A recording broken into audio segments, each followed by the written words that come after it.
everyone showing up this morning. Thanks for the introduction, Kristen, and APT and Main Street for hosting an important conference here. Today, I'm going to speak about one of my passions, the IEBC performance path. We've used it a lot in the city of Aurora, Illinois, and I think hopefully my passion comes out in my presentation here. Today, I hope to demonstrate the performance path, its numerical scoring system, strategies to help Main Street buildings pass the performance path, and encourage economic development through that tool. The performance path, I find, is an underutilized and undertrained code compliance tool, and part of what I'm hoping today is to convey to everyone the importance of the tool, the broad scope of its application, and how it could really help our main streets. And I want to re-emphasize, I'm sure I'll do it further in the presentation, it's really important that the design team and the municipality code officials get on the same page very early on the project so that we're all rowing in the same direction. It's really the only way to make this performance path work, but the others as well, in my opinion. So again, here's the purpose of today's session. I'll just highlight that I want to entice Main Street stakeholders to promote the use and invest in IEBC performance path training. And I also wanted to highlight a little bit about Aurora and myself, maybe, because I think it's germane to the discussion points. Aurora is the second largest city in Illinois. We're a river city. We have the terminus of the largest metro rail line heading to Chicago. Our downtown experienced a lot of deterioration when regional malls were being built in the 70s, like many towns across America. I have the luxury of having a fantastic building department. We hold the highest ISO rating in the state of Illinois, and I have 6 architects on staff and a highly certified inspection staff, which we're very proud of. A bit about myself, I've sat on many sides of the counter in these transactions for code compliance. I'm a 28-year licensed architect, 13 years served as Aurora's building official, 21 years managing the building official's office, 3 years as assistant community development director, and now 5 years as Aurora's chief development services officer. A performance path training is really a 6-hour training. So I really tried to strip out items that would not apply to Main Street and focus on those. And I hope you'll be interested enough to pursue a larger training opportunity sometime in the future and really dig into the mathematical formulas that we're going to go into here. So my path on the performance path really started with this beautiful theater we have in Aurora, Illinois. This is the Paramount Theater. They had secured a grant from Caterpillar to build a large grand lobby addition in the front of the building. And when that came forward with the funding to do the addition, the building department and our fire department had kind of different paths we saw to try and resolve the code compliance issues. This was back in 2000, so this is before the work area method was codified yet. We were working off of the what used to be Chapter 34, which is now the performance method. So that was a tool that the building department used to demonstrate that we could make this building and its addition safe enough, or demonstrate that it was safe enough without sprinklering. We added a lot of alarms, but we were able to preserve this beautiful space without suppression. That, again, 20 years ago technology, we were worried about these beautiful ceilings being preserved. And then I wanted to highlight this quote that I refer to very frequently with regards to the existing building code, and that the use of the tool is important because most projects in Main Street, I found, aren't ever really attempted or don't pursue an attempt far enough unless you use these tools, because the code response can't be predicted. So I really, really like this quote from the New Jersey subcode adoption, and you'll see it a little further in my presentation here. So the IEBC created the the IBC created the IEBC codebook not only as a safety tool, but as an economic development tool. And the reason I say that is the highlighted passage I have here. The performance path is one of the 6 means of code compliance that we've been hearing about the last couple years. And I just also want to highlight every one of the buildings I'm showing here is an Aurora building that benefited from the IEBC. This particular one did not benefit from the performance path. We used this tool to try and pass the performance path, but it's too tall and a little larger, quite a bit larger than the typical Main Street building. It ended up being redeveloped, thankfully. It is suppressed and alarmed, but we did use some of the work area method and some of the other tools in the IEBC to help us with some of the National Park Service requirements for the historic tax credits that were used here. So this tool is not only used for Main Street buildings and determining whether or not suppression is required, it can be used for other things.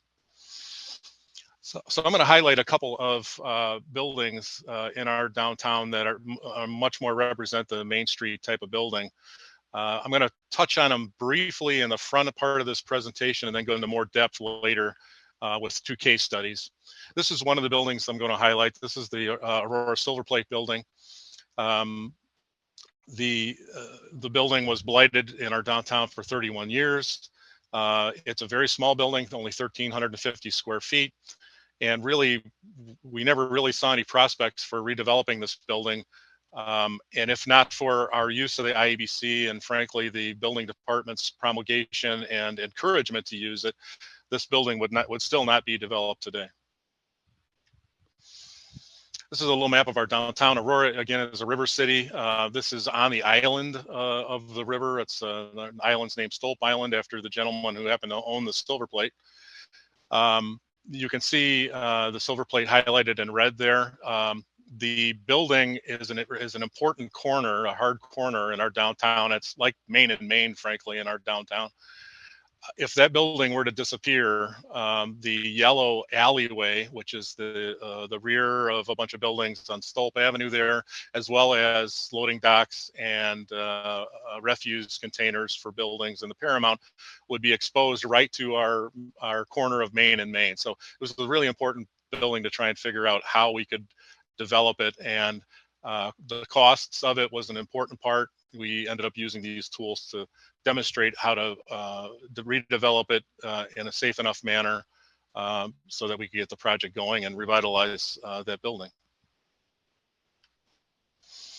It's a picture of the grand opening of the building here. Again, the building was vacant for 31 years, very small footprint. This happened in 2019. I'll go through this again in a case study. And you can see a little bit of the floor plans here as I scroll through these couple of slides.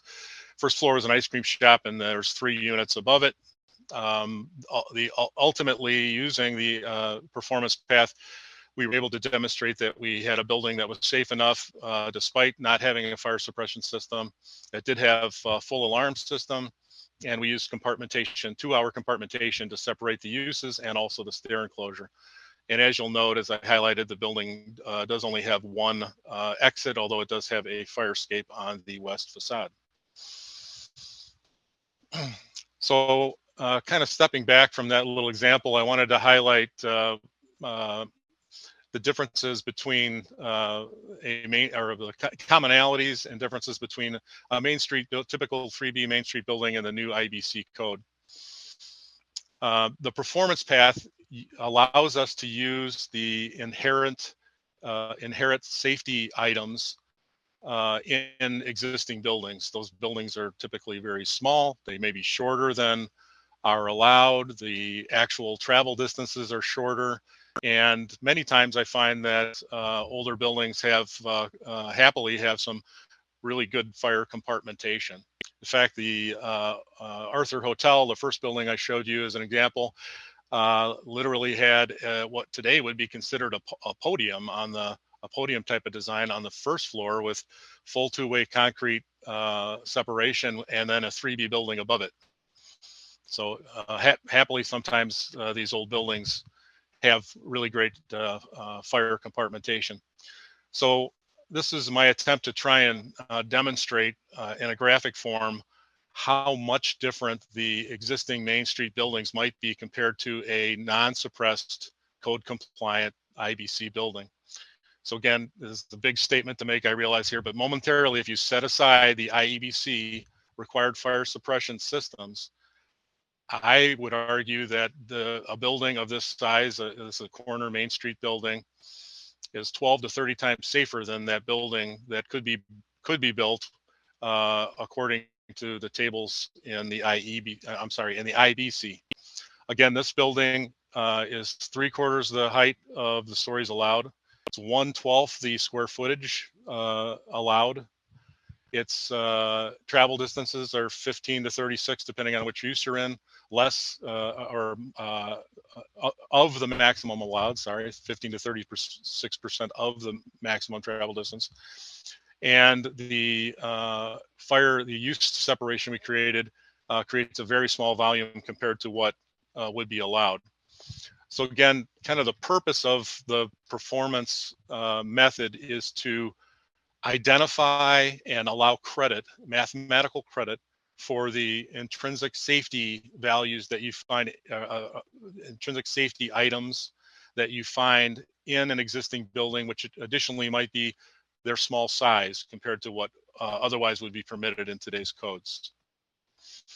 And as you know, as I mentioned, I'm an architect. I've been doing code enforcement for a long time. I don't have a lot of creative outlets, so this is one of the reasons this is my passion, I think, is because it's actually an area where, believe it or not, I feel like I can be creative and try and solve the puzzle of code compliance in multiple ways to try and help development in our town. So this is another graphic way I try and describe how the performance method works.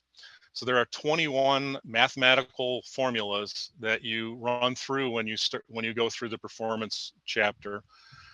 And what you're doing is you're running these calculations based on a minimum score that you have in order to demonstrate the building is safe enough. So you've got a height calculation, an area calculation. Again, those generally do pretty well. That's why I've shown them in green. The fire compartment, even for compartments, sometimes you may not have a compartment, but the fact that the building's so small, the whole building being so small and only having a compartment between the firewalls would still give you points. Separations are generally pretty good. Corridors, there's vertical opening calculation, a mechanical calculation, trying to ensure that we're not spreading smoke between multiple uses or multiple floors. Fire detection, generally we step into these buildings, they do not have detection, they do not have alarms yet. Smoke control, a lot of times smoke control has to do with atriums, open stairs. Means of egress, the quantity of exits as an example. Dead ends. Travel distances, again, with small buildings, generally those perform pretty well and give additional points. Elevators, no, elevators, this elevator computation has nothing to do with accessibility. It has to do with fire operations on the scene. And unfortunately, the way that this is built, even if your building does not require, due to accessibility, an elevator, it's not providing something that the fire department likes to see on a building, and therefore you get some negative points. Emergency lighting, mixed uses and separations, a suppression system, standpipes, incidental use separations, smoke compartments. This generally has to do with I2 uses, really, and the last one as well has to do with I2 use groups specifically as well. So there's a 21-point test, but for our Main Street buildings, other than I2 uses, generally we're focusing on those 19. So you would run across all of these calculations, tally it all up, and then compare it to your minimum score. Almost always, I would find that the aggregate existing score does not pass. And then what I like about this tool is that it allows you to select, as the designer and in cooperation with the building official, to select what items you would improve and thus improve the score to get a passing score. So generally in our Main Street buildings, we're going to improve compartmentation, which also improves separation. We generally would add fire detection and an alarm system. And after you redo the calculation, after those improvements, you're going to keep making improvements until you get a passing aggregate score. So that's just kind of a graphic way I tried to represent what actually is quite a bit more complex. And I'll show you that here in a second. Oh, I additionally want to point out in 3.2, section 3.2 of this chapter, it does remind you that there are retroactive compliance items in Chapter 11 of the IFC, and also the International Property Maintenance Code is also applicable. But if you're going to refer to the IBC, you'll notice it doesn't mention IBC there, or the other code books. It's only after being referred from this chapter that you would use those codes.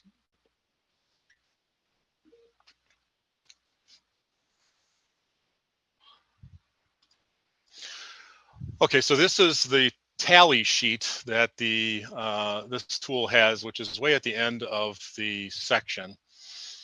And what I tried to show kind of simplistically there, this starts to show why it's actually a little more complex. So all those calculations that we did, this performance path is, and this comes from a lot of history on how this was developed, requires you to consider three avenues of safety and make sure that they all pass. One is fire safety, the other is means of egress, and the other is general safety.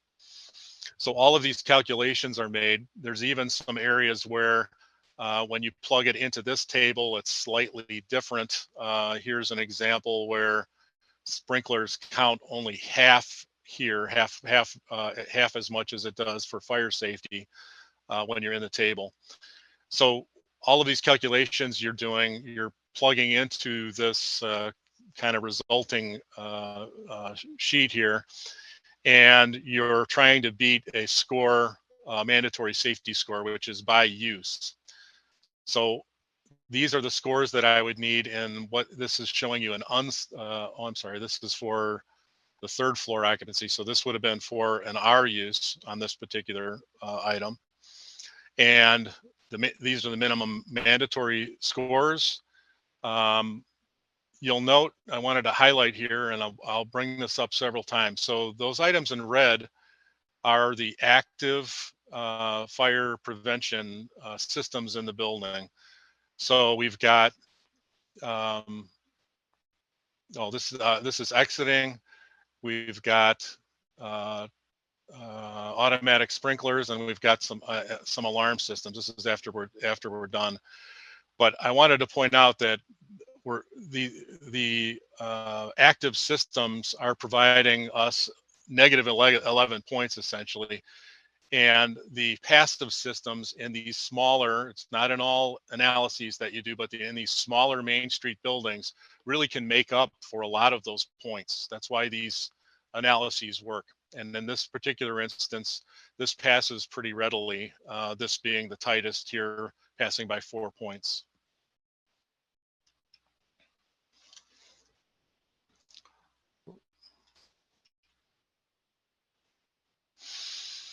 So I wanted to highlight the areas in Main Street buildings that we generally spend the most time.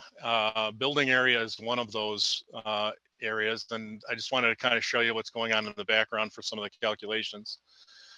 And generally what this formula does is, as your building area gets smaller, you approach the maximum scores, which in this instance, or I'm sorry, what the code says is you run through the calculations, but in these small buildings, you only can score a maximum points of half of the fire safety score for that particular use. So for an R2, the maximum safety score is 21. For A2, it's 30, and these would be the maximum points here. This building's so small, you really only need to do that maximum point calculation, because you can see you're otherwise going to score a lot more points than that, and that's generally true for Main Street buildings. The other area we'll focus a lot of attention on to get these Main Street buildings to pass is compartmentation. And compartmentation, as it's defined by the code, is the floor area that's separated by a 2-hour barrier. It's really important to understand that this is not the floor area as we typically calculate floor area out of the IEBC. It's every floor, every square foot that's not separated by a 2-hour separation. So as I stepped into this Aurora silver plate building, it didn't have any 2-hour separations. It had very little separations at all, to be honest. But you would add all of, if that's the case, you add all of the square footage together to make the compartment, and then bring it over to this table and figure out where it fits. Now, I also wanted to point out one other thing here. There are several tables that appear to be static, like this one. And if you were in here at 6,000 square feet in between these two, if you didn't read all the footnotes, you would everyone would assume, well, I'm going to assume that I take the worst score, which is the higher square footage, and use only 10 points if I'm an A1 use. Well, it's important to note all the footnotes in these tables. There are several of them that allow linear interpolation, and that's what some of this calculation does here. So in the compartmentation area, there is not a maximum score other than the fact that this table I guess it does provide it here for these really small uses.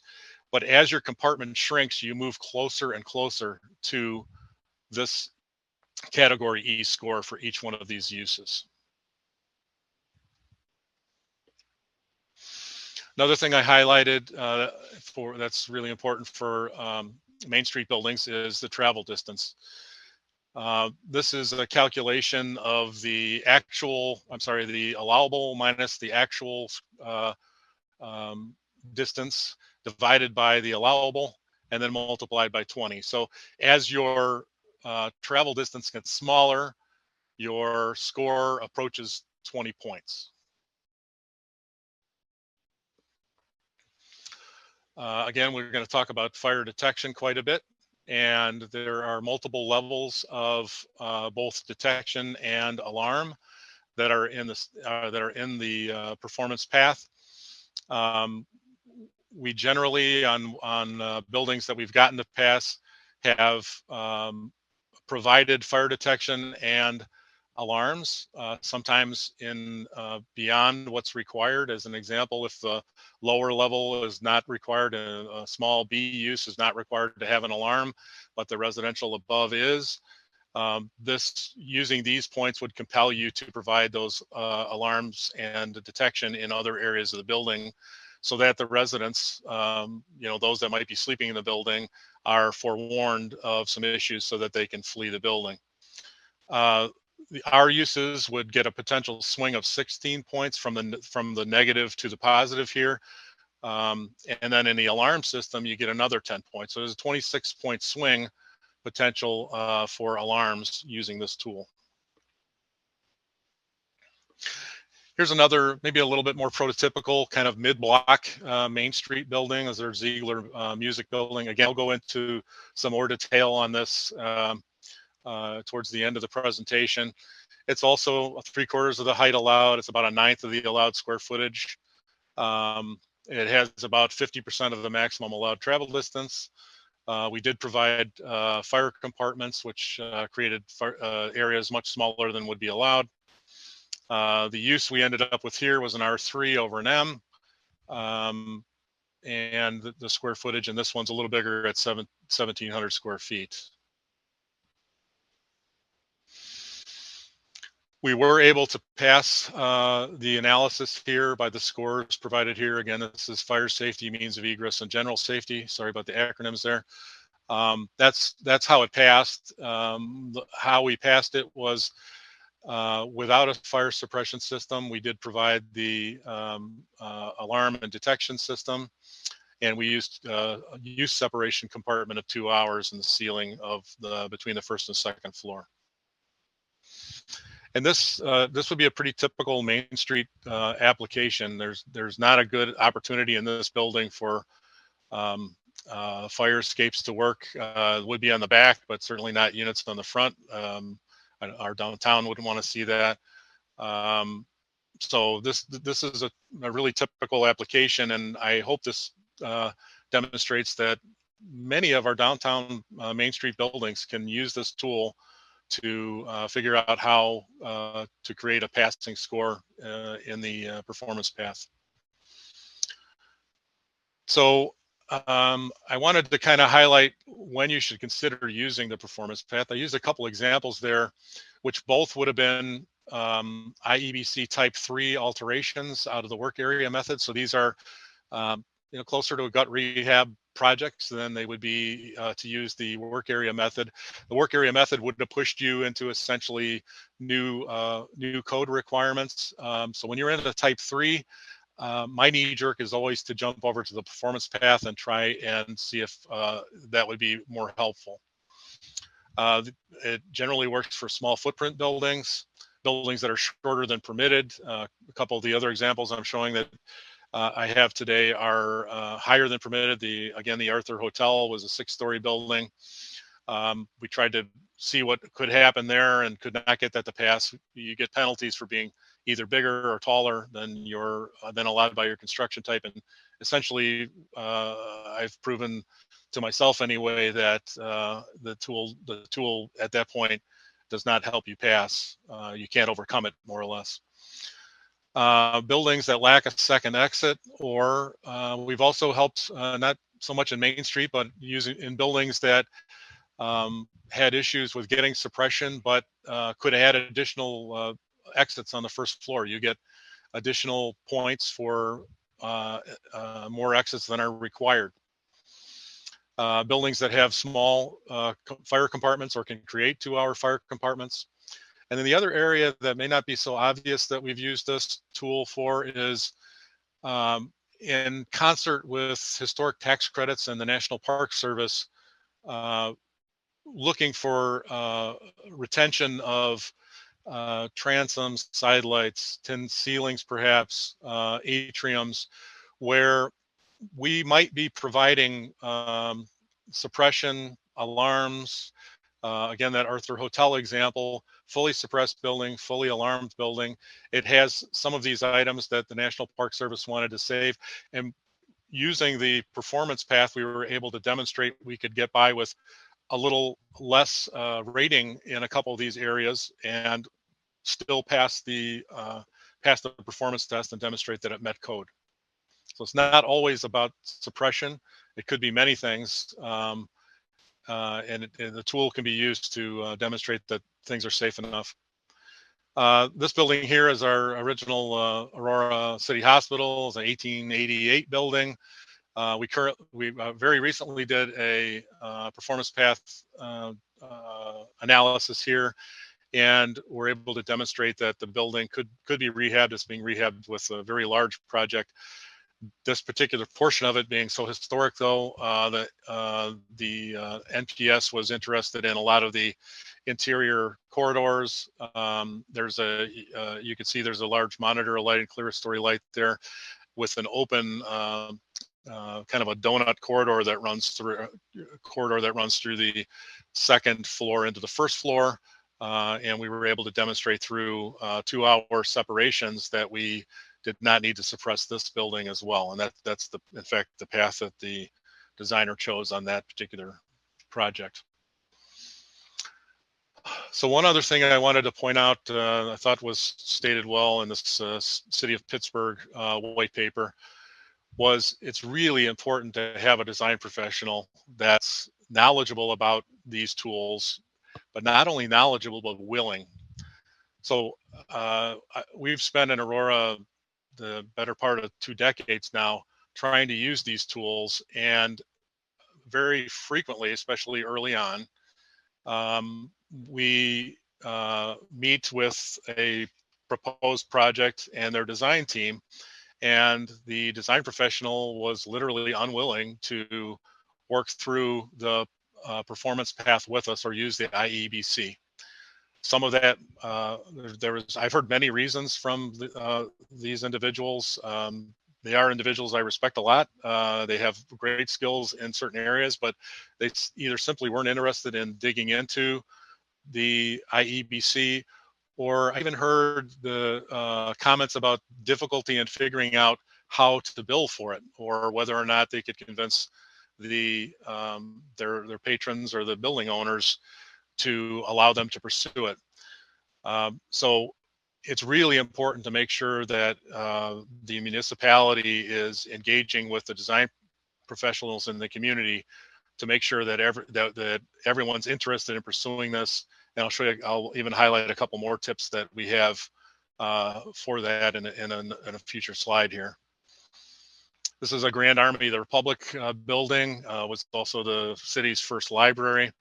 This building was rehabilitated here in the last 15 years as a museum, and also very quite small building, and we were able to use the performance path to demonstrate that. It also did not need to be suppressed. It's got a very interesting ceiling, a lot of challenges, and it worked out that we were able to pass this.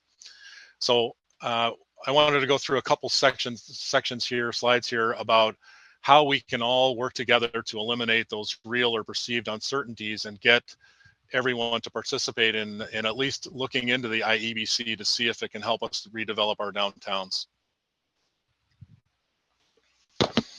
So I just want to go kind of highlight what we found successful. We were trying to use this tool a lot. We've gotten a lot more traction lately, and I think it's for certain reasons that I'll highlight here. So sitting at the table here with these three entities, I have a luxury. I have a very qualified staff to help me, but I also have a very willing fire department, which not everyone has the luxury of, and I understand that. So sometimes this table that I've shown is a 4-seated table with a fire official that might be from a district or somebody that doesn't report to the same elected official like I have in my scenario.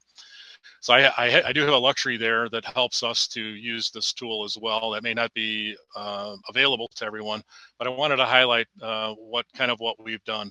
So I really feel it's incumbent upon the elected officials and the code officials to make sure they broadcast a willingness to use whatever tools are available to demonstrate code compliance to help rejuvenate our main streets. Without that willingness, there's really no point in the design professional trying to convince us all that we would use the tool. It's a very daunting task, and really, as has been mentioned to me, it would be very difficult to get the owner to pay for it if it was something that was a non-starter. So it really starts with the elected officials and code officials. Then you need to create a willingness and a knowledge in your design professional base, and then get the owners on board.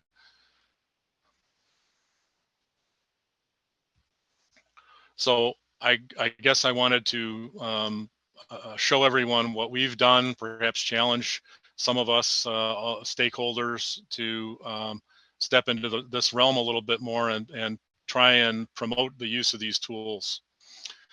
One of my cautions is it doesn't happen anymore, but frequently back 15 years ago, especially owners are looking for an easy button on someone come visit my building and tell me what I need to do. Well, these math formulas that are available here, which allow the project to be done usually at a cheaper budget than just for new construction, are not something you can just walk through a building and know. It wouldn't be fair to do that to your inspector, your plan reviewer, or your building official. I've done probably, it's got to be better than 60 of these. I would not expect my staff to be familiar with this, especially our inspection staff. I also wouldn't expect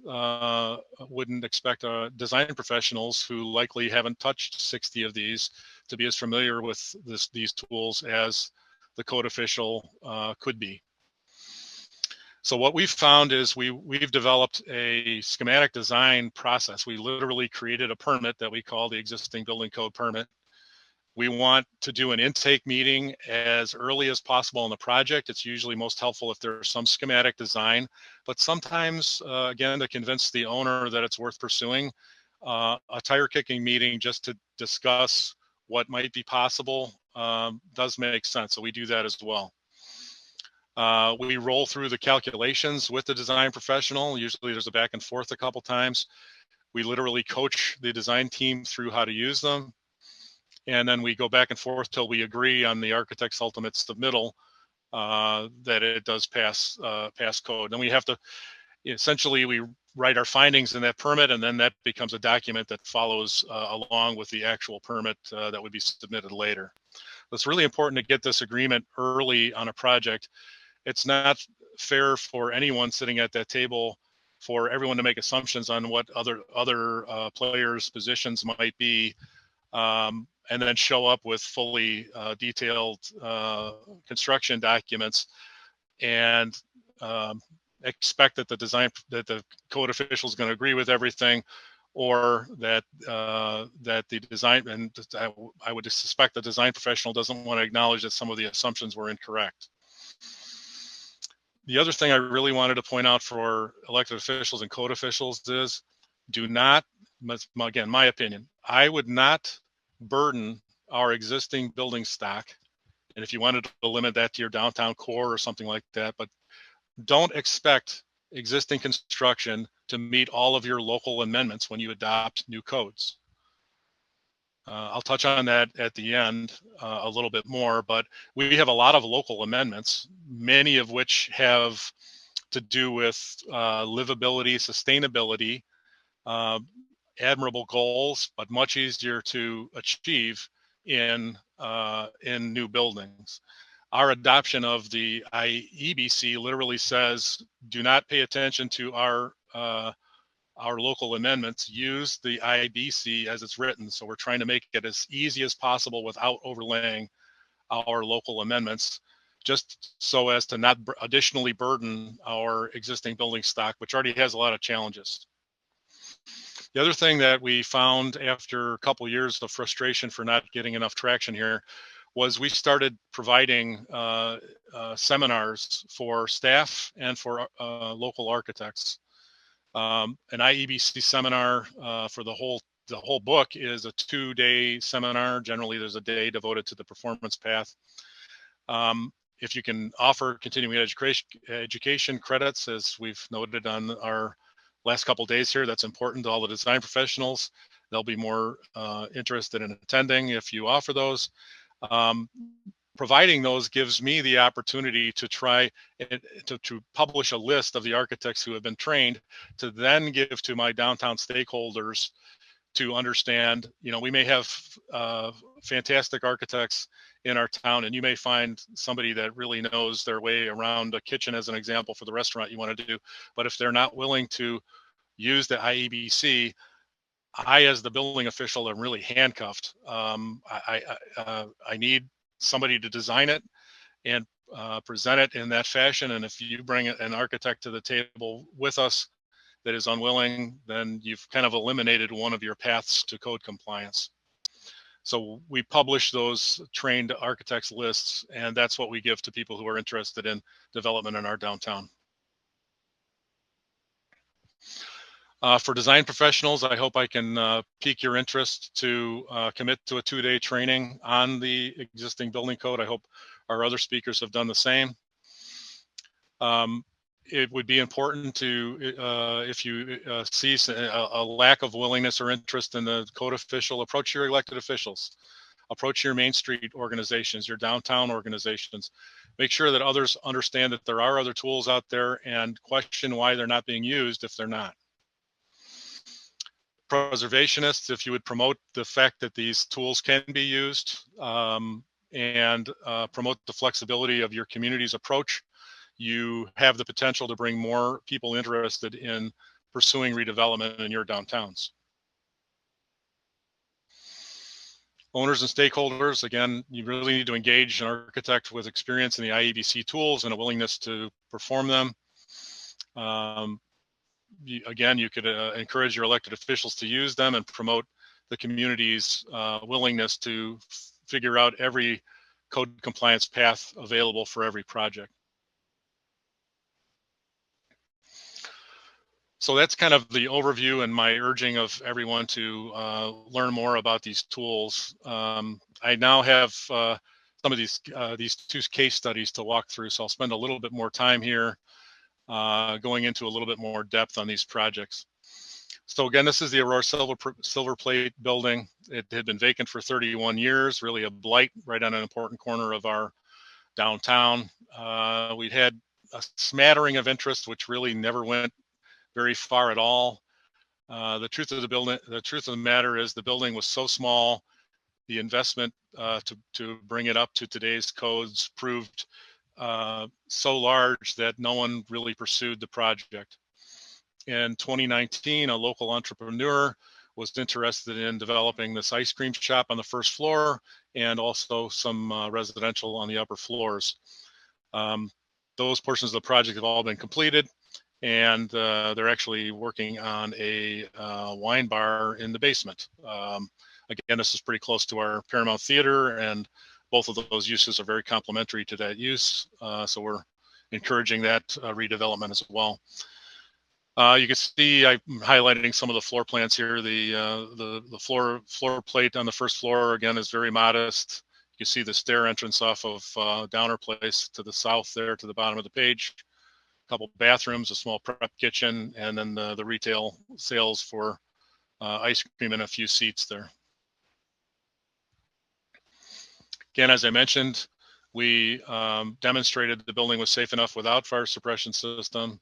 Did have a full detection system in the building, as well as an alarm system. And we used a 2-hour use separation and a 2-hour stair enclosure to garner enough points to pass. You can see on the second floor here, there's 2 units, and on the third floor, there's 1.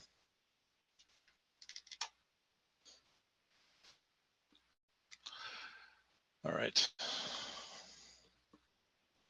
So kind of digging into this particular case study here, laying out the, we're not planning on fire suppression. The building is so small, it only has 1 exit. It really couldn't add another exit. Otherwise, you really wouldn't have a floor plate enough to do much with. So the puzzle here to solve was trying to get it to pass with those constraints. So you can see here that the highest failing score is the fire safety score. Again, this column here is fire safety. And we're essentially chasing these 38.2 points as we go through the analysis here.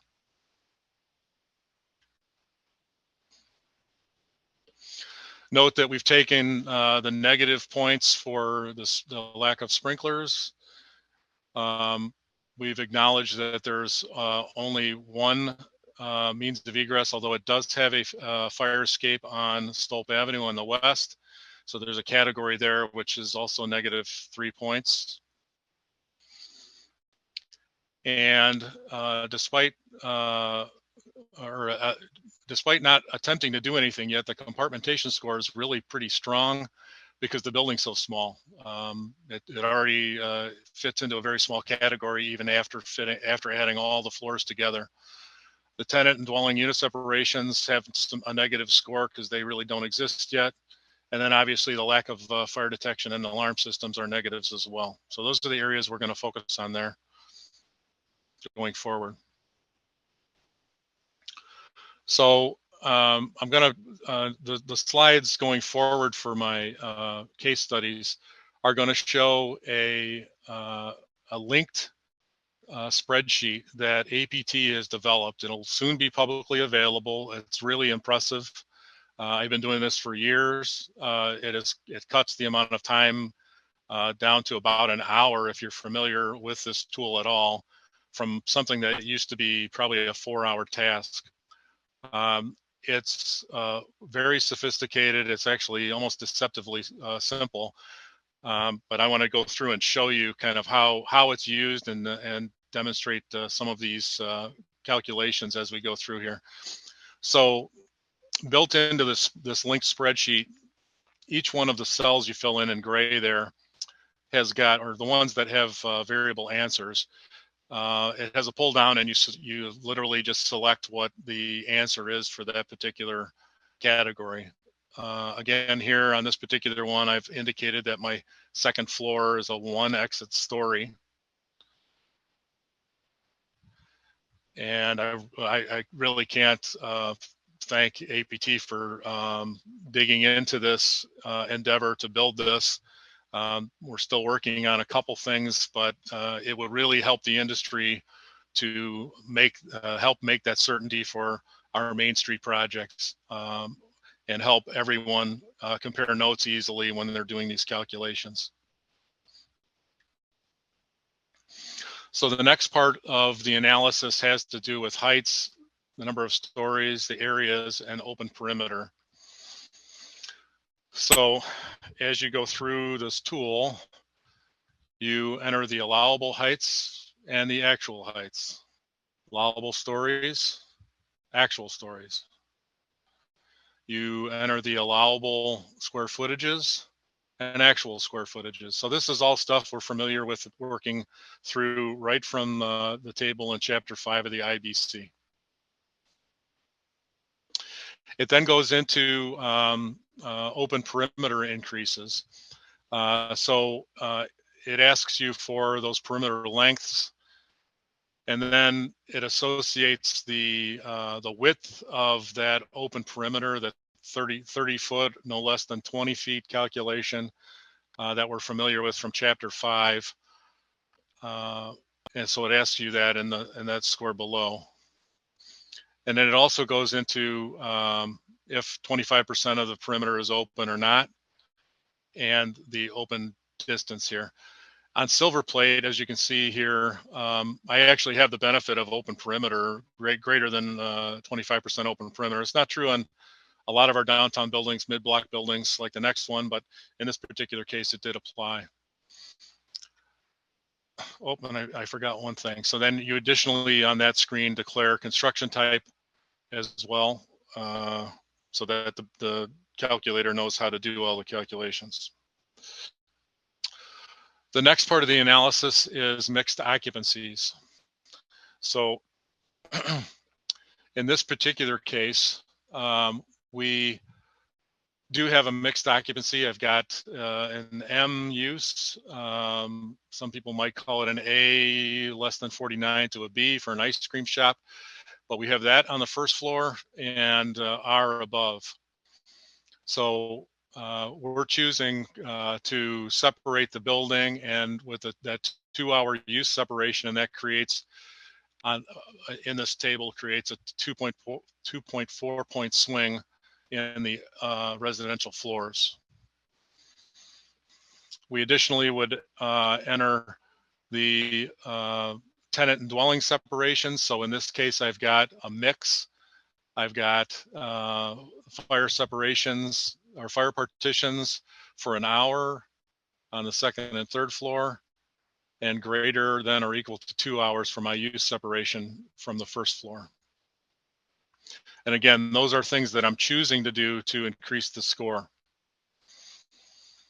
This building doesn't really have corridors the way it's laid out. So in some of the tables that you'll find in this tool, it does explain when they don't apply, you pick one of the particular columns of the table, and in this case it's C. And those generally, what happens in those, they don't give you points, they don't penalize you, but they don't give you any positive points either. So for the fire partitions and the 2-hour separation, we got a 4-point swing. And for the lack of corridor, it actually does give you a 7-point positive swing. So now we're down to chasing 25 points there. Then the next calculation you run through is the vertical opening protection. In this case, I've got I have a stair. I don't really have a vertical opening. stair, it does ask you whether or not the stair is greater than 4 floors. So it's trying to determine whether or not you need to be 2 hours or not. We chose to be 2 hours, so we selected 2 hours here. My stair connects 3 floors. For the mechanical system, what this portion of the test is doing is it's penalizing you if you're moving air across tenancies or across floors. Generally, in these gut rehabs, when we're using this, most of the time you're going to have independent systems, and you would end up not serving only one story. I'm sorry, serving only one story, and select E. For automatic fire detection, and I think I'm missing some of my. Oh, that's right. I wanted to start with fire alarms first. So if you're choosing to put in a fire alarm system, you get a 15-point swing from not having it. This is just an alarm system, monitored alarm system in compliance with 907 as a 15-point swing. And then in this category, we chose to do smoke detection installed throughout the fire area. So again, in this case, we chose to detect the entire building. Portions of the building would not have required smoke detection, but we're choosing to gain these 16 points by expanding the system throughout the building. That system then notifies the residents that there's an issue below them so that they can evacuate earlier. And you can see with a alarm system and full detection, there's 31 points there. And if you're adding everything up, we've already passed our test, but we still have some more items to fill out in the performance path spreadsheet. Most of our downtown buildings do not have smoke control. There is, though, an interesting variable to that. If you have operable windows, if you have an alarm system and you have operable windows in your stairwells, there is a way to garner 6 points here. I didn't need it in this particular analysis. It's not going to work in all like mid-block buildings, perhaps, but it is an option to garner 6 more points with an alarm system in a building and operable windows in the stairwells. Then there's the test for means of egress, compares the number required with the number provided. And in this case, we do garner -3 points. I've got one enclosed stair and we're using a fire escape for the other exit. So that still does penalize you, not as dramatically as you might think, but it does still penalize you. And that's some of the negative points that we had to begin with. Whoops, I'm sorry, I jumped ahead. And then in this category for dead ends, we didn't have any dead ends.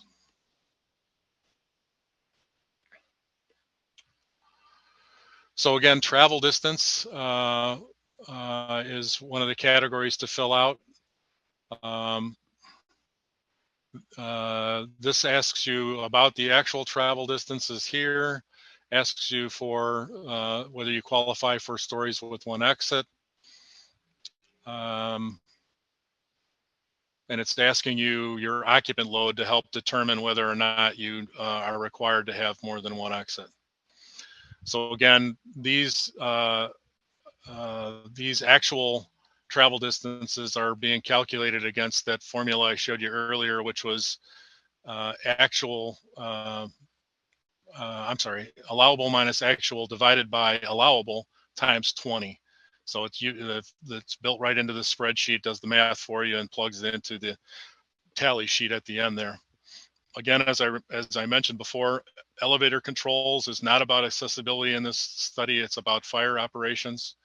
And generally, these small buildings that do not require an elevator for accessibility are going to get that 2-point penalty. But do remember that your travel distance in this category, your travel distance of your elevator is not your building height. It is the height from grade. It's generally the height from grade to your highest floor elevation. So don't penalize yourself additionally, because that would take another few points from you if your building were taller. It then talks about means of egress lighting and asks you to categorize yourself with respect to that.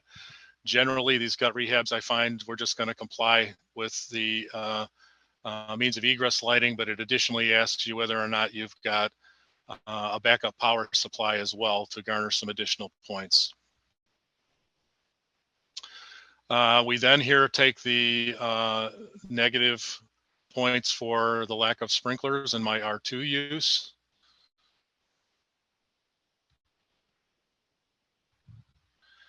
It also asks about standpipes and incidental use separation. So large storage rooms of some sort requiring that, making sure that they have the hourly protection that's required. Again, there were two other categories there that I didn't go into, which were the last two tests, which pertain really to I2 uses. So I didn't highlight those here. That's not generally what we find in our Main Street building. So this, if you compare the my initial look at this building with the green area here, which is now separated, what we're doing is we're comparing the existing unseparated silver plate building with the now separated and alarmed silver plate building, and you can see there's a dramatic swing of points, and it does in fact pass. But I want to still highlight some of these important categories to pay attention to. So we've taken the negative points for a lack of suppression.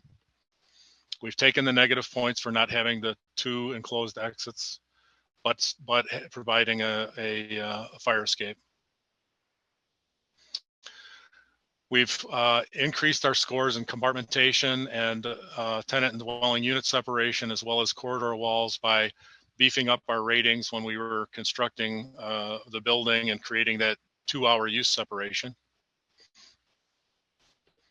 We've added automatic fire detection and a fire alarm system to gain that 16-point swing in those categories as well.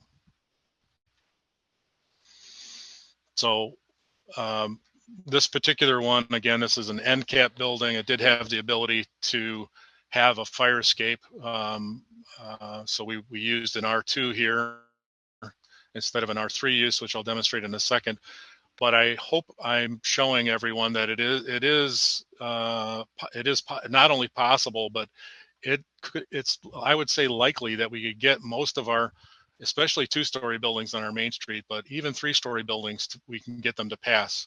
You may have to add some compartmentation. You may have to think about separating your building in ways that you might not have otherwise been required to.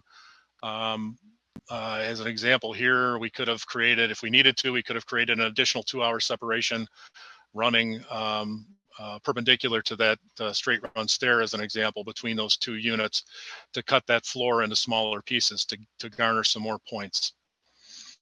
So it really just takes some creativity to figure out what the building would allow you to add to or readily add in order to take some additional points to get them to pass.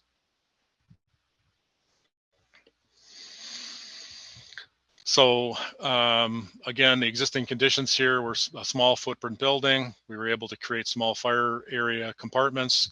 The building was shorter than permitted by code. It did lack a second exit for the R2, but it does have a fire escape. We provided 2-hour separation, use separations, rated stair enclosure, detection, and alarms.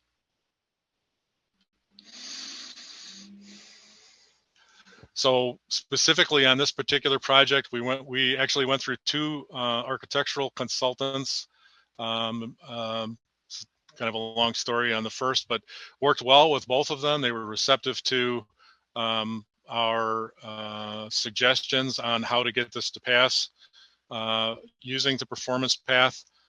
They both actually had attended previous trainings that we had for our local design professionals. They each would have sat through intake meetings. I think we actually probably had 3. I think it was an initial one. Again, the owner here likely doesn't have development background, or at least code background. We walked through the calculations together as a group. The architect went back to the drawing board, refined some of the calculations, went back and forth, and then we authored our written findings for code compliance, which then were taken into the construction document preparation. I think that's what I wanted to highlight here from this slide.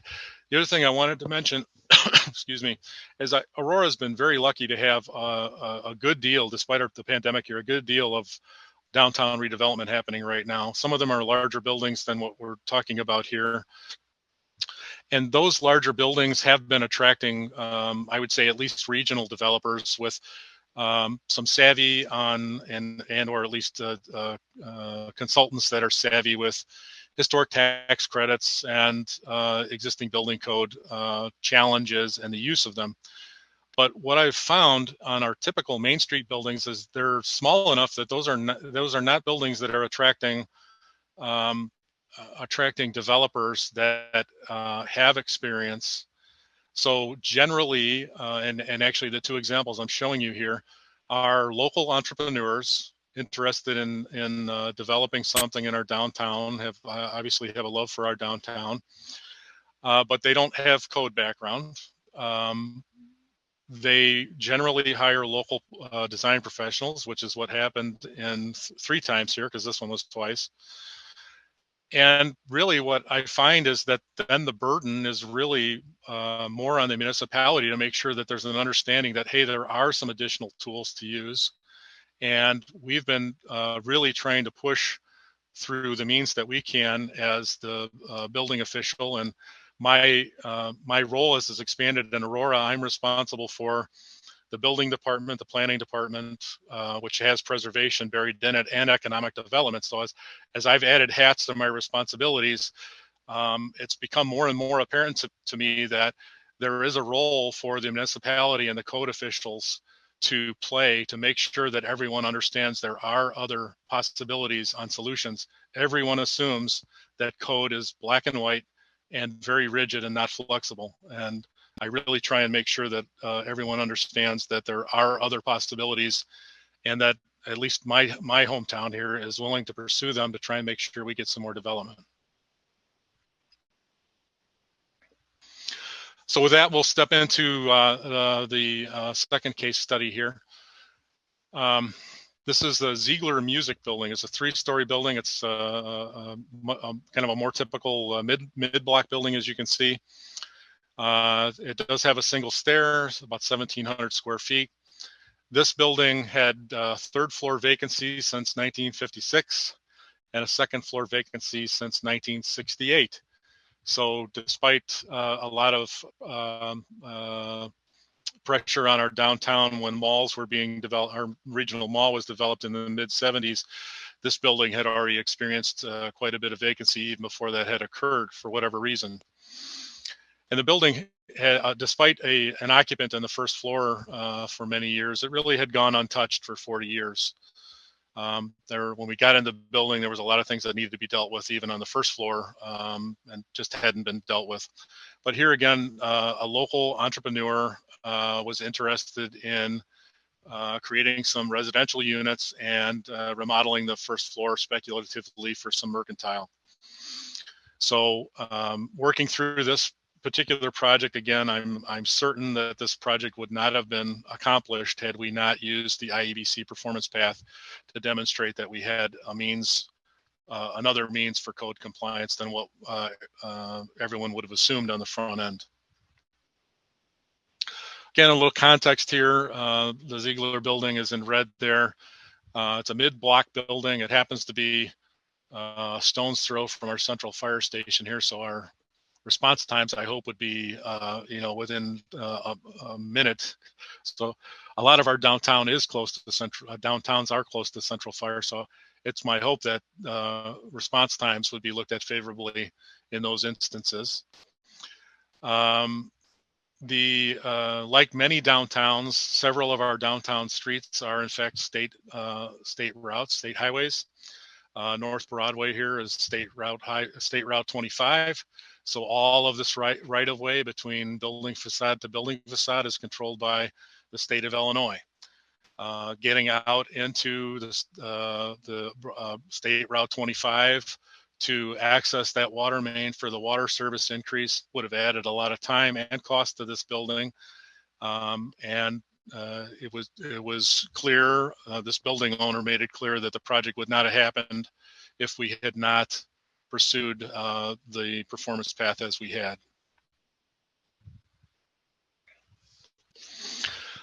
Again, here, this building is 3/4 of the height that it could have been by construction type. It's about 1/9 of the square footage allowed.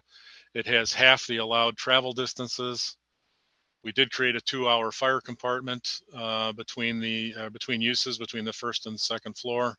In this case, we chose to use an R3 use, so we've got a unit on each floor and an M use on the first floor.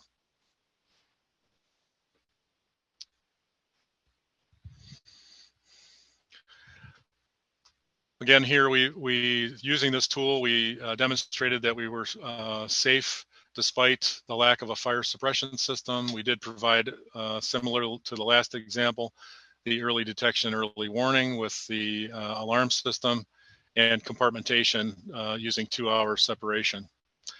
In this case, it does have one stair, and I'll stress that in a moment as we go forward.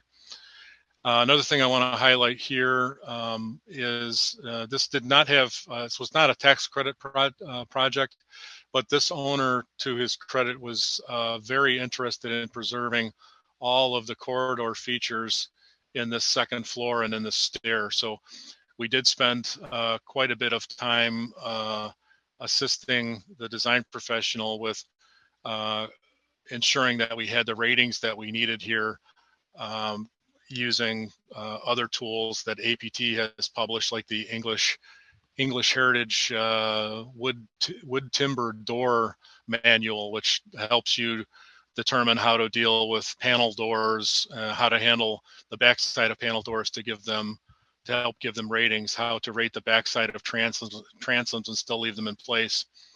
If this were a tax credit project, those all would have been protected by the National Park Service. And again, that's the tool we would have used to demonstrate that we could leave it and not either the most draconian response would be to not use the tax credits or go back and forth with the National Park Service when those tax credits are being used. So this tool can help a lot in those areas too, not just in having to do with suppression and cost of projects.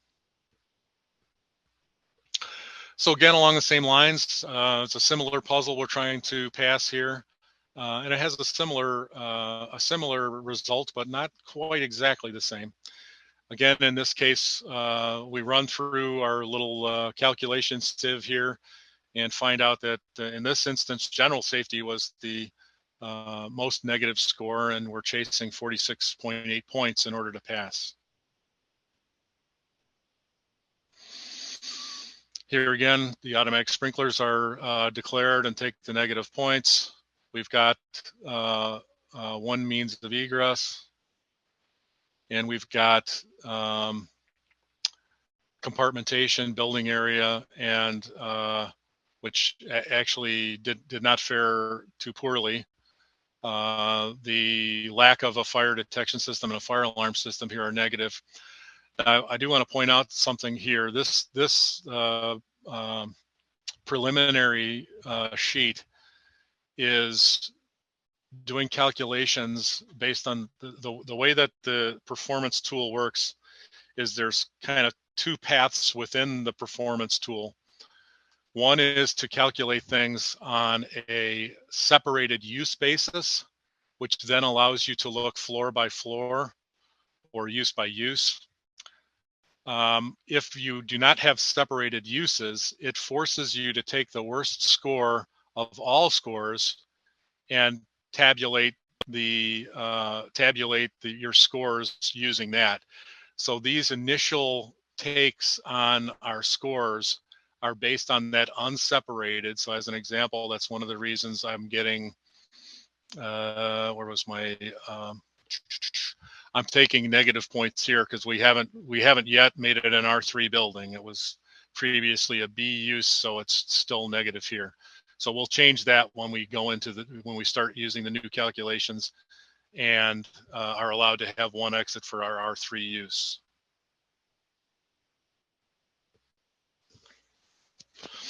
So again, thanks to APT, we'll soon have this publicly available tool to help us. I went through some of this in the previous, and those are the same.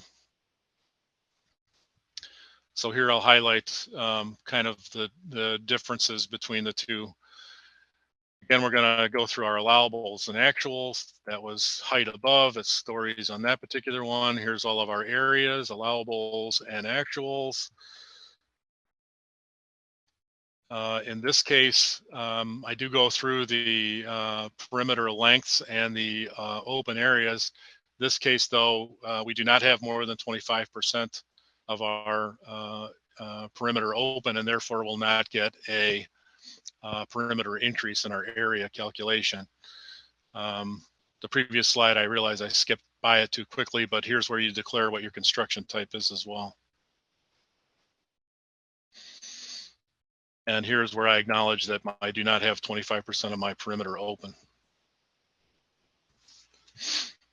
So again, I've got a mixed use building. I'm going to separate those uses and take credit for that across the board here. That creates a 1.7 point swing in the R floors. My tenant and dwelling separations, I've got a 1 hour separation between my R floors and a 2 hour separation between my M and my R3 second floor. So I've taken credit for the E on the first floor and the C for the second and third floor. That created a 4 point swing. And then I've got hour ratings on my stair, which creates a 3 point swing. Again, previously we did not have an hour. We had to do some doctoring of those transoms, and some of the doors I think were left in place and panelized behind in the corridor, but we did what we needed to create an hour rating on that corridor on the second floor. For vertical openings, again, here I don't really have a vertical opening in this particular building, but I've got an hour, I've got an hour rated stair above the first floor. I've got a 2 hour rated stair as it goes down through the first floor, as I needed a 2 hour ceiling for my use separation. And by the way, that all of those ratings need to carry all the way to the basement. So in both of these examples, our 2 hour stair, at least the first floor 2 hour stair, is required to carry all the way down. And so structurally, your stair will be in place and meet the 2 hour requirement for all the structure that carries that stair. Again, here we've got mechanical systems. We're providing all new mechanical systems. It was really easy to isolate them to only the floor or particular tenant. We're choosing to do a fire alarm again. Here's my 10 point swing on the alarm system. And exactly the same thing as the previous use. I'm providing smoke detectors throughout the entire building, and we get a grand total of a 16 point swing between those two choices there. And we're still in the negative on the whole, but situation's improving there. For smoke control, I don't have any on this particular building and didn't need it. I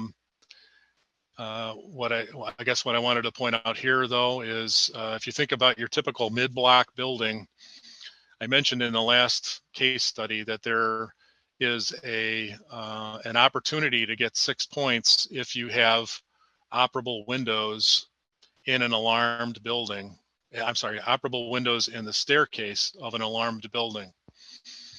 So one thing I would pose as a question, it certainly is something I would consider, or I wouldn't be bringing it up, is these mid-block buildings frequently do not have an opportunity to get that operable window.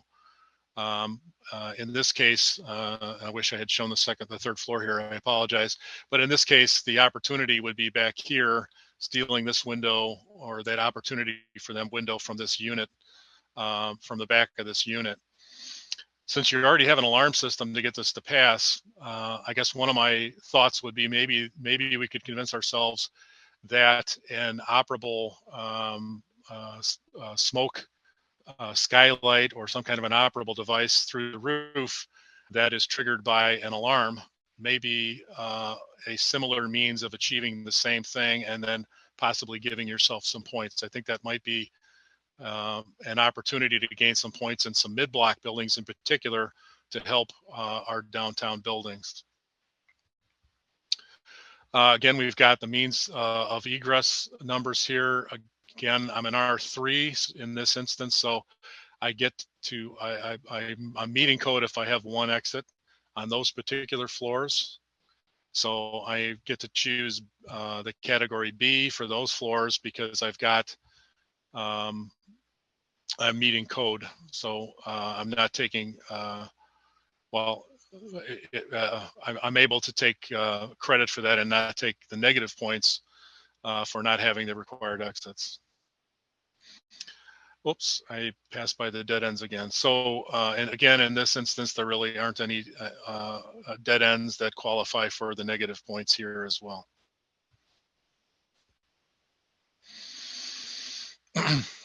Then we move on to travel distance. In this case, the travel distance that's the worst is the third floor. Here's the third floor again. Again, my suggestion here about this operable skylight triggered by an alarm, you know, that would have modified this, increased the size of the stair. There probably was a way to do it because this roof is at 2 stories back here, but it's just a thought on something that might help some of our mid-block buildings.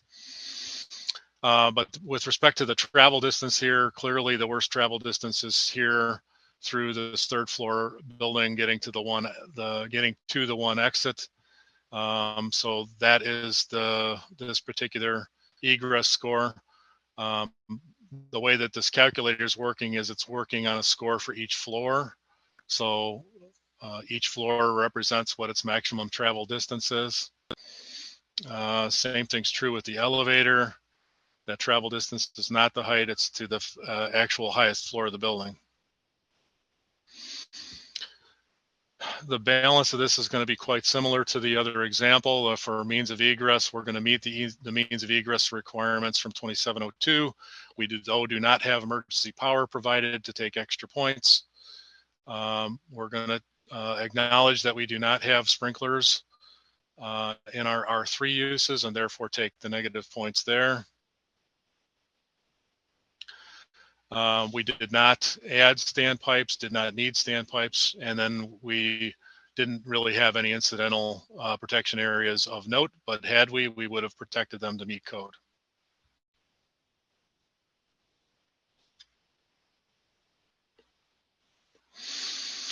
So here again, we've got this existing unseparated Ziegler music building. So again, this is the scores before we do the separation, before we make the improvements to the compartmentation. And these are the scores after. You can see, again, when we started, here's my negative points that I start with. I get it to pass with these points here. And we've got the negative scores for the sprinklers acknowledged. We've got the one exit acknowledged. Note here that I'm allowed to only have one exit in my R3 portions of the building. I'm showing you the score sheet for the third floor here, by the way, which was the worst. So we went from a building by use, which required 2 exits by today's code, changing the use to only requiring 1. So we gained points there. We've added a use separation to cut the compartment, which helped. And then we eliminated some negative points from tenant and dwelling separations as well as corridors. And we added the fire detection and alarm systems to score a swing of 26 points there. And again, this demonstrated that the building passes.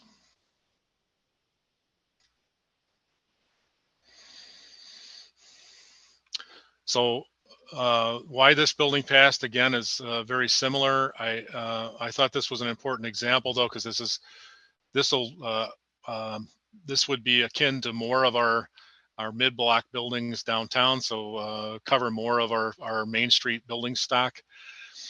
They typically only have the one exit, as we mentioned. In this case, we went with our 3 use so that we only had to have one exit. That helped our scoring. The building's still smaller than permitted by construction type. It's still a relatively small square footage. And we went through what we did to accomplish a passing score here.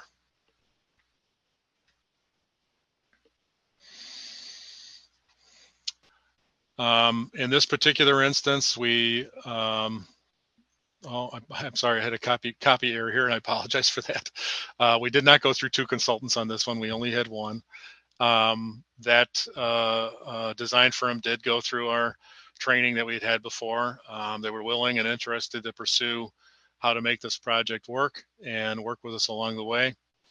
And the other strategies are generally the same for how we passed this building and how we kind of prepared the landscape for our design professionals to be willing to engage in this kind of pursuit with us.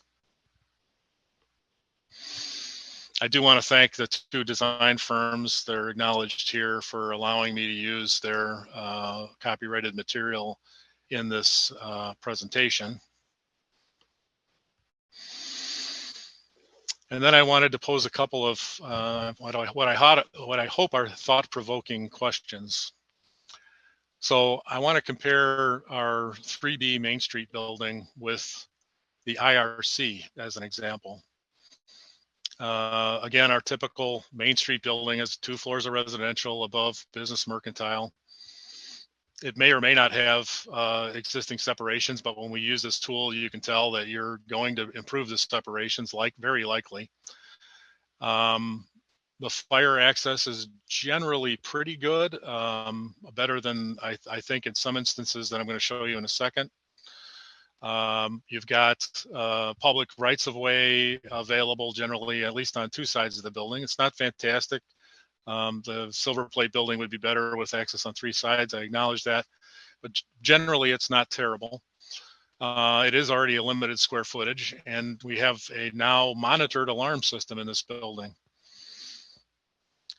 So I want to suggest that we compare this to another project in Aurora. This is a 3-story townhome. Now, Aurora,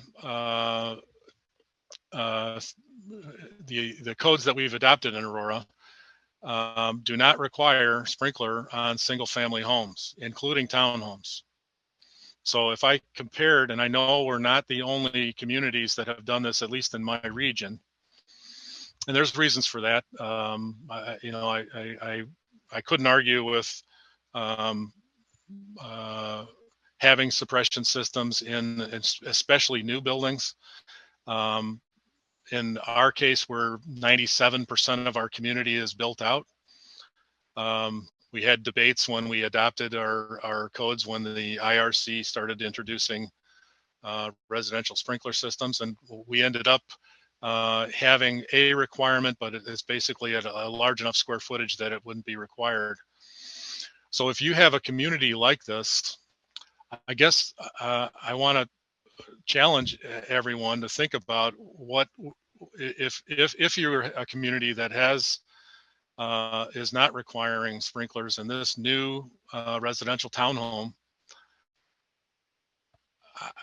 If you haven't addressed or aren't using these tools in the IEBC, then I think you're penalizing your Main Street buildings more than you are your new building stock. And that new building stock is being built by regional, national builders. They're not local entrepreneurs or people that are necessarily as invested in the community.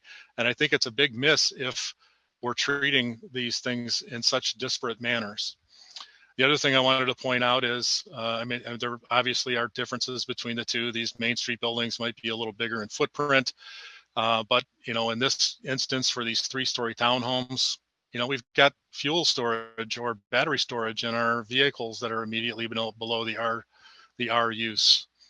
The square footages for these buildings, townhomes, theoretically could go on forever with 2-hour separations. The 2-hour separations that are allowed by the code are not masonry separations like we have in our Main Street buildings. The alarm systems that are required in these 1 and 2 family buildings are not monitored alarms, so we're not rolling our emergency responders as quickly as we would be in the scenarios that I've laid out for you here in our downtown. So I hope that's at least a thought-provoking kind of a concept, that when we adopt the codes, we really got to think through what we're doing, and I hope intentionally not penalize our senior Main Street building stock. So I hope that's a little bit of a thought-provoking kind of a slide. So that's kind of where I ended up on my case studies. I think I will stop sharing now. John, thank you for that presentation. I will tell you the chat is alive with comments. Many people wanting to know details, you know, how did you get the 2 hours separate? I mean, all the details of this, you know, have come out. And probably the first thing that's come out from everybody is, where can I get this Excel tool from APT that you've developed? And so I want to start with a shout out to our APT member, Leslie Gilmore, an architect in Montana. She, with her husband, developed the spreadsheet, and we put it through the test with John trying it out. And boy, does it sound like it passed the test. He's, you know, stated that it took something that would have taken him 4 hours, now brings it down to 1 hour and how to apply it. So he knows how this tool works, and he's used it for years. So kudos to Leslie for helping us develop that. We wanted to test it out. And the next question that everyone's asking is, how can I get it and when can I get it? What's the story? Just to tell you that the APT Technical Code Committee is really committed to making our tools and our knowledge available. So we've done this training, we've developed this and case study stuff. We've got separate funding coming to publish case studies from our whole workshop. And obviously John's case studies with the details would be part of that. And we'll be using this on our platform to provide this through the APT code webpage. There are some decisions larger than our immediate code committee from the APT larger standpoint about what's available to members versus open public. So still to be determined, but our larger goal is to develop this training and get this out there. So that's kind of a background to this, but your test of the system of using this and knowledge of how this works is exactly what this conference and our workshop needed. And everybody is saying, excellent, thank you, etc. Now, detail. Well, thank you. Leslie, it really is fantastic. The amount of nested if-then statements that are in that Excel sheet are mind-numbing, but that's really what it took to make that tool as simple as they could. So I'm really impressed, Leslie, and thank you for working so hard on that. There seems to be a little bit of confusion from the nature of the questions about, you know, the change of occupancy question that we were posing before. You didn't bring that up. Could you explain how the performance method differs from the other codes? Because it's really just about fire safety and it doesn't have those same rules the way the other code provisions exist. Yeah, correct. So if you look carefully at the front end of the performance path method, it refers you to only chapter 13 plus the IFC and the IPMC. It does not force you to go back and consider changes of occupancy from the previous chapters in the IEBC. It was intended to be worked independently. And that does make sense if you think about how that tool is working. Again, it's if you have a mixed use and you don't separate it, it's penalizing you to the worst possible score to be compared to the highest possible required score. And if you do separate it, it's comparing only that use, and it gives you different scoring requirements for the use and different scoring penalties. So it's already got baked into it the different uses into the tool itself.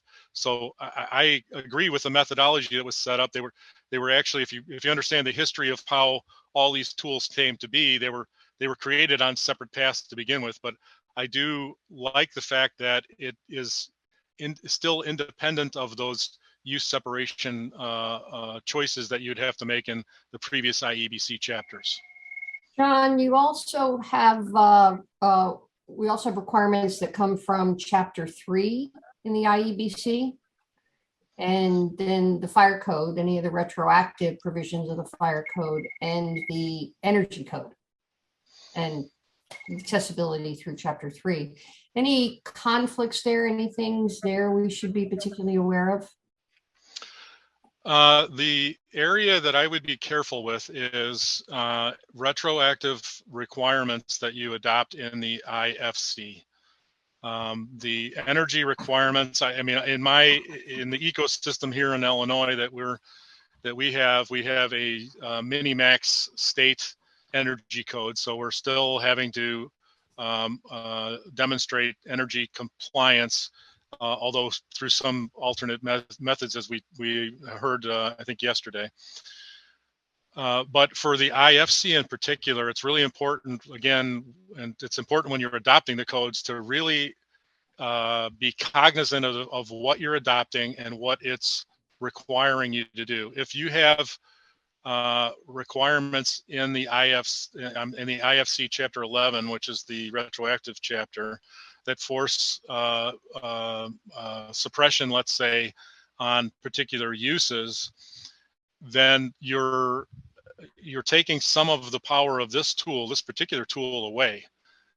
It may be that that's the choice of your community, which, is obviously they're valid choices to each community has to make its own decision, but this is pretty complex. And when I'm of the opinion that I don't believe everyone does that quick analysis when they're adopting a new code to pay attention to what are the new retroactive requirements. Do we want all those retroactive compliant requirements? And were you careful to isolate your new local amendments to not apply to your existing building stock? Aurora has a lot of, I would say, quality of life kind of items in our code. We've got enhanced sound requirements. We've got separated utility requirements that are choices that our council has made. But we were smart enough to raise the question, well, okay, I understand you want to add that to the new code. Do you want that to apply to our downtown? Do we want to burden our downtown buildings with those local amendments as well? Or is the national standard code enough of a standard for our existing building stock to live up to? And their answer was emphatically, they do not want to penalize the existing building stock with the same burden. But when you're building new, we're expecting a higher standard, and we lay out what those standards are. So I was happy that we had that conversation and that we received the responses back we did from our council, because those new code adoptions have ramifications that you may not be thinking about on your existing building stock. And I think it's important to make sure you go through the extra effort of making sure that you're being cognizant of that when you adopt any new code, with amendments or not. There are changes in the code text too, which you should pay attention to see if you agree with those or not. Yeah, really a question here that really gets to the really basics of this. And it's, since chapter 34 of the IBC was removed in 2015, what are we to do when cities have not adopted the IEBC? Well, that's what I tried to touch on kind of the early parts of my maybe urging everyone to make everyone aware that there are other tools. This is not a simple process. I don't mean to belittle the effort that's involved in learning the IEBC, applying the IEBC. I think this tool that we're talking about will greatly help make it a lot easier and faster. But I just think the application of it. Now I actually lost track of what your question was, Mike. I apologize. It was the importance of having the IEBC adopted. I mean, our whole meeting session has been about using the tools and the paths of the IEBC. If you're not there, you're not getting these options to use. Yeah. So it's my hope that my colleagues in the enforcement and regulation realm see a huge benefit to this and care about providing every possible code compliance path to your downtown stakeholders. But if you're in an environment where that's not true, it's my hope that spreading this knowledge to everyone would allow the preservation-minded person to make sure that the elected officials are aware that there are other paths, and why are you cognizantly not adopting these other tools? When we approach the council with a code adoption, it's really us presenting our case. We go through I like what we do in Aurora. We go through a committee of stakeholders. Staff recommends to the committee then recommends to the the elected officials. But the vast majority of elected officials won't even understand that these possibilities exist. I don't think much of the preservation-minded community or our downtown stakeholders and commissions would understand that there are variables. And I really, if you can't tell, I have a lot of pride. We have a lot of pride that we've helped buildings to get redeveloped that otherwise would not have been developed. And I talk about flexibility of codes, which most people, I mean, it seems like an oxymoron to most people to talk about flexibility of codes, but these are the tools that allow flexibility. And I would encourage their adoption. And if your community happens to not have adopted it, I would start talking to elected officials and make sure they're aware. So at least next time there's a code adoption, they ask the question, well, why didn't we consider adopting and providing those other paths for downtown? John, you mentioned some concerns about not adopting more stringent provisions. Are there any things that you've adopted as amendments at the local level to help with the downtown type projects? Any specific things? Well, I mean, the largest is that we cognizantly struck any of our local amendments. You mentioned in day one that we have a local stretcher amendment in our elevators for new buildings, that we expect an elevator size stretcher for our emergency responders. Was a big deal for them, but we didn't want to burden our existing buildings with that. So we cognizantly removed those items. I've seen a couple things this week, which makes sense to me to consider. I really like the dimensional tolerances you mentioned from Telluride and Denver. I love the idea from California about allowing for, it wouldn't really apply to the performance method, but it would for the work area method and change of use. The California past or most recent uses, past uses that you could document. And I have to also say, I really appreciate what APT is doing with the library of code books that you have, the library of fire safety items you have, what you're working on this tool. As the code officials, we don't really see what's going on in other parts of the country as readily as someone like a national organization would. And understanding that you're not out on an island and the only one trying to figure out how to be flexible with your codes, I think is an important thing for code officials to realize, so that they don't feel like that they're burdened by the absolute letter of every last little bit of the code. There are some flexibilities we can make, and design alternatives potentially that could be made. And I would love to have those conversations with people when they're developing in my town. I hope I can convince some other communities to do the same thing.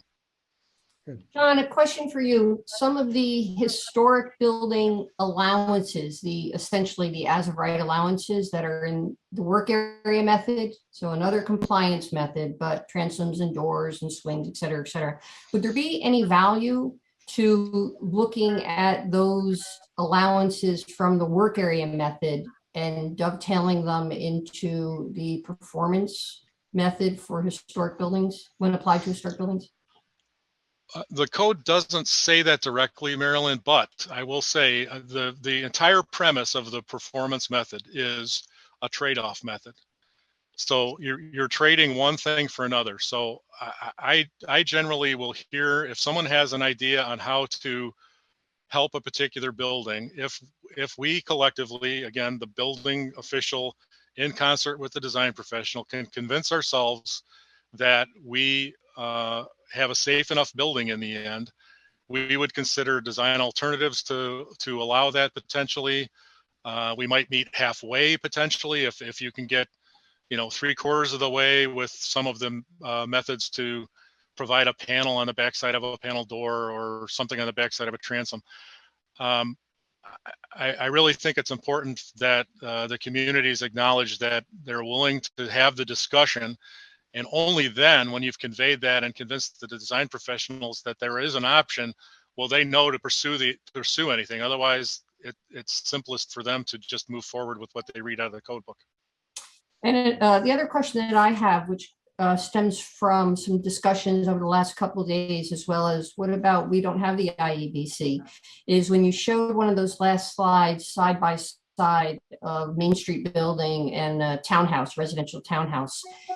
This is not really a performance-based question, but I suspect you'll have an opinion on the following: is assuming a separation could be achieved between the first floor, the lower level, and the upper floors, and I guess we'll call it an R3 to keep things simple. What about the use of the IRC for the upper floors? And then also I'll give you this opportunity to maybe put a plug in for the Appendix J of the IRC, which needs to be separately adopted, and most folks don't know about that either. Yeah, I definitely see that as a possibility. I liked Chris's answer yesterday to that same question. I thought about it overnight. It seems entirely possible to come up with the kind of parameters under which your question's answer could be yes. So as an example, if the building were less than a certain size, if we had a 2-hour separation as a use separation, using the performance method, maybe you could kind of hone in on what that square footage is with an alarm system that's monitored, or perhaps without one. So it seems entirely possible to me that you could formulate something that's simpler to use, which is, I think, why you're asking the question, using the backbone of what we already know would work using the performance method. So it seems entirely plausible that we could come up with something like that. And then would you take on that second part of the question of the residential code being silent on existing buildings and Appendix J? Yeah, the Appendix J, we have adopted it here in Aurora. I've presented on this topic both regionally and locally. You have to identify what it is. It's for. Oh, I'm sorry. Yeah, I'm sorry. So I didn't say it either. Yeah, I'm sorry. So Appendix J is essentially the work area method. It's primarily the work area method for the residential code book. It's not part of the IEBC, and you have to, as Marilyn mentioned, you have to separately choose to adopt it in order to use it. We've presented on it. I honestly haven't had anyone take us up on it. I'm a little disappointed that that's the case, but also, to be honest, we don't have a lot of large residential gut rehab going on right now, which is where the larger benefits of that would be realized.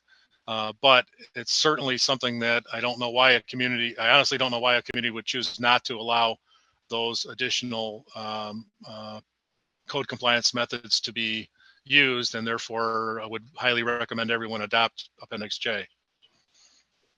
Yeah, it seems particular to me, if you have an historic community and lots of existing and historic buildings, you would want to have Appendix J be applicable, because otherwise you're just saying every old building that's remodeled has to be done like a new building, which is a pretty high threshold, as we know. And it might be part of the reason for our lack of traction on it might be our stance on sprinklers in residential. So we don't, because we're not requiring it unless you're a very, very large residential use, we don't run into that frequently. But the Appendix J gives the designer and the owner more control about where the code compliance requirements are required to be applied in their home. It's where the work is intended to be performed, rather than where you happen to be standing because I had to run electric, plumbing, or something else up to the second floor.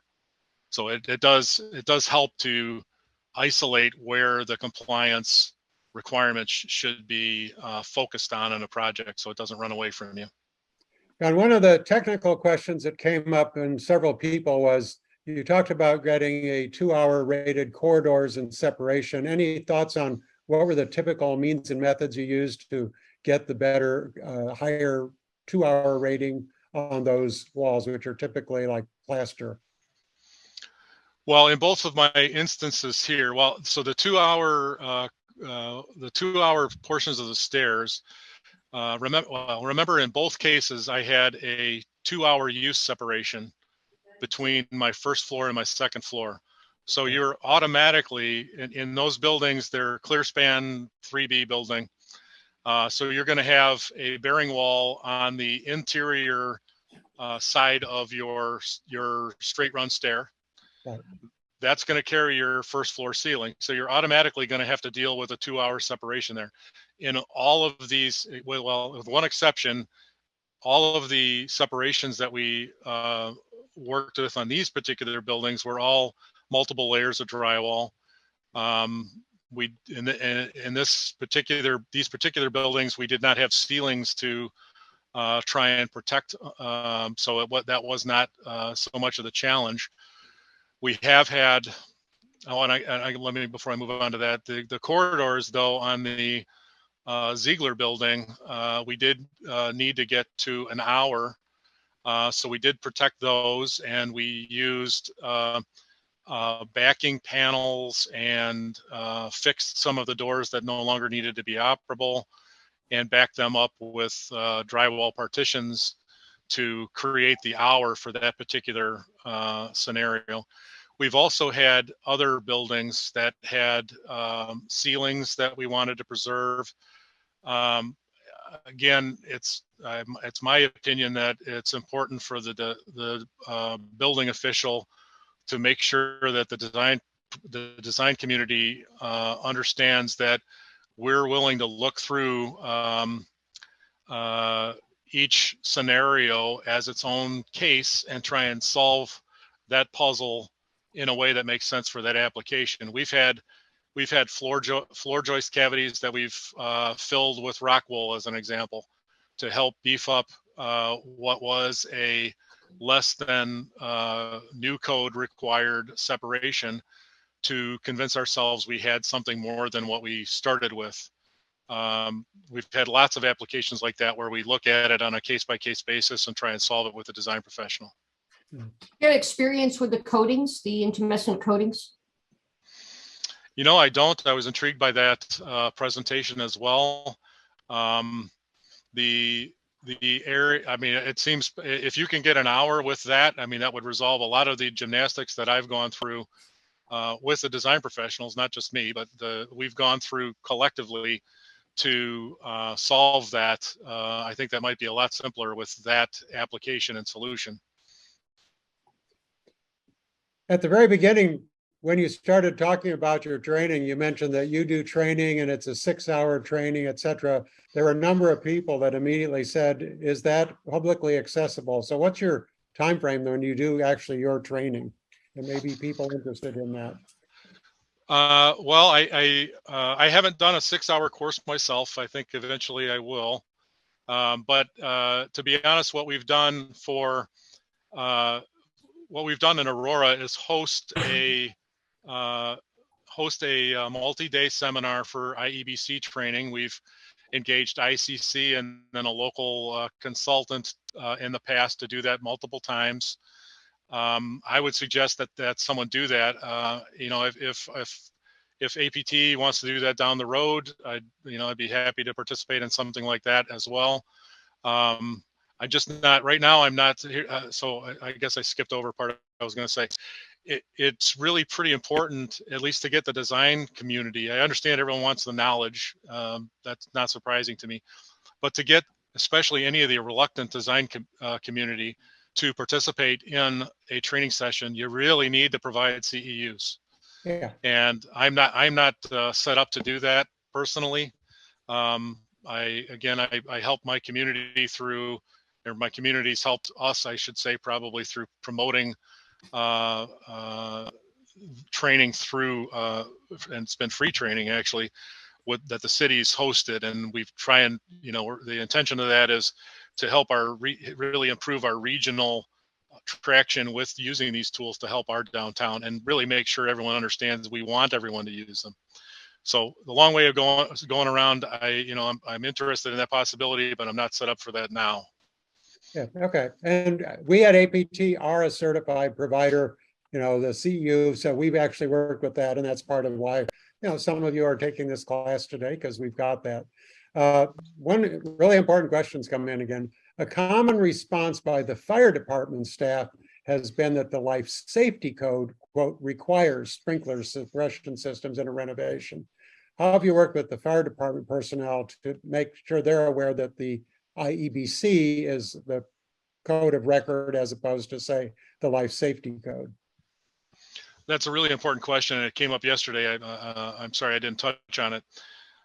So it depends on how you've adopted the codes. Most communities have not adopted the life safety code, but rather the I-series codes, and the fire code adoption is the IFC code adoption. There are instances that overlap when, again, in my ecosystem here in Illinois, when the state fire marshal's office is, for example, requiring the life safety code to be overlaid on licensed facilities that they inspect and review. So nursing homes, schools, those kind of uses. But the vast majority of adoptions that I've seen from communities are the I-series codes. That does not push you to the life safety code. Trying to, and I've actually attempted to do this in the past, trying to overlay the life safety code and the I-series codes is so difficult that you essentially wouldn't do this. I actually went through a project where I convinced myself that the IEBC performance path would work. I talked with somebody about the state requirements. I went through the life safety code. Actually has a existing building code book of its own. I think it's called 101A is what I was analyzing. And after going through it and thinking that I had satisfied the 101A study to then approach our state fire marshal's office, it's kind of humorous now. I was frustrated at the time. The response I got back from the reviewer at the state was, "You can't pass the 101A." I said, no, I think I did. Here's my results. I think I can demonstrate that. And the response again I got back was, no, we modified the 101A so no one could pass it. So they adopted a code book and immediately took all the teeth out of it. So I don't know why they bothered to adopt it, other than some maybe political eyewash perhaps. But overlaying those two items, I can tell you, is very, very difficult. And this is already a complex issue to deal with, and it makes it very complex. But my first avenue of discussion with the municipality as a design professional would have been, well, wait a minute, that's not what you've adopted, and go through and talk. And you know, the fire, everyone comes at these issues from various angles. The fire service has spent decades training on NFPA standards, and only NFPA standards. So getting a fire service to acknowledge how the municipal adoption has worked is not a simple thing. It took Aurora. So we have a fantastic relationship with our fire department. It's a municipal fire department. So, you know, I and the fire chief have the same elected official boss, which is a convenience for me. Some people have districts and don't have a common person to go talk to if there's a conflict. But it took time to demonstrate as the building officials that or the review staff from the building department that we were eminently competent to make decisions based on what the codes lay out. And I'll tell you, the area that helped us the most, which seems kind of counterintuitive, is really a strong understanding of site design for new buildings. And once we conveyed to our fire department that we understood how that worked, and there were instances that they weren't catching on new projects, they essentially ceded the responsibility over to us for the code requirements for both remodeling and new.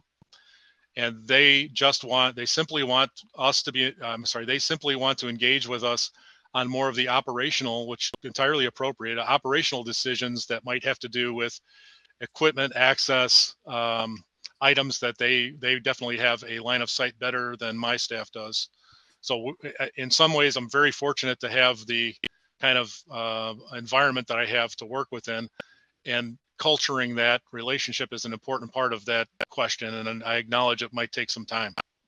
So it sounds like the main takeaway on this conflict with the fire department and the life safety code is making the case that, does the life safety code really apply in this situation? Because it may not legally be applicable, because as you said, it's primarily applicable to housing or nursing homes, hospitals, these large, and schools. I think that's in Illinois anyway, and probably typical across the country. Correct. Yeah. Technical questions that have come up have been largely around the small scale buildings and the building code officials needing to know this, which is why this training we've done is so important, because we're trying to reach across the country to let people know about how these tools work. John, your presentation and your examples were just perfect for what the kind of building stock we have on Main Street. I think today we've covered a lot of that. Our audience today should know that we will be publishing case studies as part of the APT protocol from our codes and training workshops. So we'll get the detailed technical information about this. This stuff will go on our APT website. The future of the Excel tool is a little bit unknown, but what we do know is that it's passed the John Curley test. So it definitely works. And that was really important to us to know that we had this new tool. So with that said, I think I'm going to call an audible to maybe break early today rather than keeping everyone around for the full noon hour, and give you a real lunch break today. We'll be back again at 1 o'clock for the afternoon case studies, where we're going to look at a whole variety of projects that have been done and problems with interpreting the code and how to make things work. Building off of John's stuff on performance method, looking at some of the other issues like the energy code, and even the use question of what's the reuse of a building and how's that calculated. So we look forward to seeing everybody back at 1 o'clock. Thanks again, John, for this informative and detailed presentation on the performance path. Thank you, everyone.